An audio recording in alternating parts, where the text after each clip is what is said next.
कहीं आरोप लगाया है। उन्होंने आरएसएस की तरफ से जातिगत जनगणना का समर्थन किए जाने पर उन्होंने कहा है कि मना कौन कर सकता है, लेकिन बताइए आपको यह समझना होगा कि बीजेपी का हिडन एजेंडा क्या है। यानी अब लगातार कभी जातिगत जनगणना के नाम पर तो कभी आरक्षण को लेकर तेजस्वी यादव मुखर होते हुए दिखाई दे रहे हैं और इसे उन्होंने हमले का एक हथियार भी बना दिया है और इसे लेकर पक्ष विपक्ष दोनों ही आमने सामने इन दोनों ही मुद्दों पर होते हुए दिखाई दे रहे हैं। ज्यादा जानकारी के लिए इस वक्त हमारे साथ हमारे बिहार संपादक एसके राजीव जुड़े हुए हैं, चलेंगे सीधे उनके पास। राजीव जी, जिस तरह से तेजस्वी यादव ने पहले आरक्षण का मुद्दा उठाया और अब जातिगत जनगणना को लेकर उन्होंने आंदोलन का ऐलान कर दिया है, तो क्या लगता है किस तरह से अब आगे इस पर क्या कुछ होगा? हेलो राजीव जी, लगता है संपर्क टूट गया था। हम कह रहे थे कि तेजस्वी यादव पहले आरक्षण के मुद्दे पर और दोबारा फिर उसके बाद उन्होंने जातिगत जनगणना को लेकर यह मुद्दा उठाया और इस पर दोनों ही पक्षों से, सत्ता पक्ष और विपक्ष, आरोप प्रत्यारोप का दौर लगातार चल रहा है। क्या लगता है आने वाले दिनों में क्या सियासत इस पर अब खूब गरमाएगी? क्या साथ हमारे बिहार संपादक एसके राजीव जुड़े हुए हैं। राजीव जी, जिस तरह से इन दोनों मुद्दों को लेकर तेजस्वी यादव आंदोलन की राह पकड़ते दिखाई दे रहे हैं और सत्ता पक्ष की तरफ से भी उन पर हमले का कोई मौका नहीं चूका जा रहा, क्या लगता है कि बिहार की सियासत अब आरक्षण और जातिगत जनगणना के इर्द गिर्द घूमती दिखाई देगी? नहीं, देखिए, निश्चित तौर पर उदय जी, तेजस्वी यादव ने कल आरक्षण के मुद्दे को लेकर के न सिर्फ पटना में धरना दिया था बल्कि पूरे प्रदेश में आरक्षण के मुद्दे को लेकर के आरजेडी के कार्यकर्ताओं ने जिला मुख्यालय पर धरना दिया था। बेसिकली तेजस्वी यादव को ये पता है कि 2025 के लोकसभा चुनाव में बीजेपी को घेरने के लिए उनके पास अगर कोई एक सबसे बड़ा हथियार है तो वो आरक्षण और जातीय जनगणना है। और आज आप देखे होंगे कि आरएसएस की तरफ से भी यह कहा गया है कि भाई जातीय जनगणना अगर करवाई जाती है पूरे देश में तो उसका फायदा यह मिलेगा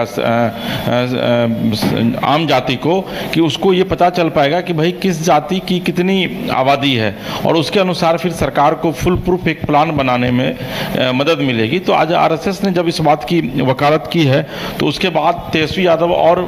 मुखर होकर के सामने आए हैं और तेजस्वी यादव ने यह कहा है कि बीजेपी का यह एक हिडन एजेंडा है और बीजेपी उस एजेंडे पर काम कर रही है क्योंकि बीजेपी को ये पता है कि उनको आरक्षण नहीं देना है आने वाले दिनों में। लिहाजा कभी आरएसएस से वो जातीय जनगणना की बात कहवाती है, कभी वो खुद आरक्षण की बात कहती है कि नहीं भाई हम किसी कीमत पर आरक्षण को खत्म नहीं होने देंगे। इसके बाद जब आज आरके सिंह यहाँ आए थे पटना, वो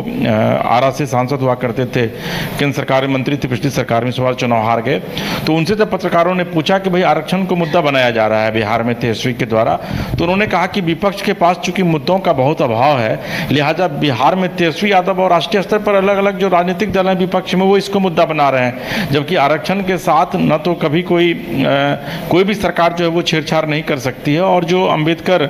जी का जो बनाया हुआ ये संविधान है उसी के अनुसार जो है वो मोदी सरकार काम कर रही है और मोदी जी तो हमेशा से आरक्षण के पक्षधर रहे हैं। तो यही वजह है। देखिए, दरअसल में इस पूरे प्रकरण में क्या है कि आपको याद होगा कि 1990 के दशक में जब लालकृष्ण आडवाणी रथ लेकर के निकले थे तो लालू प्रसाद यादव उस समय बिहार मुख्यमंत्री हुआ करते थे और उन्होंने समस्तीपुर में लालू प्रसाद यादव के रथ को रोका था और उसके बाद फिर मंडल कमंडल की एक बड़ी लड़ाई जो है वो पूरे देश भर में शुरू हो गई थी। तो ठीक उसी पिता के तर्ज पर जो है वो अब तेजस्वी यादव चाह रहे हैं कि वो आरक्षण के मुद्दे को लेकर के बीजेपी का जो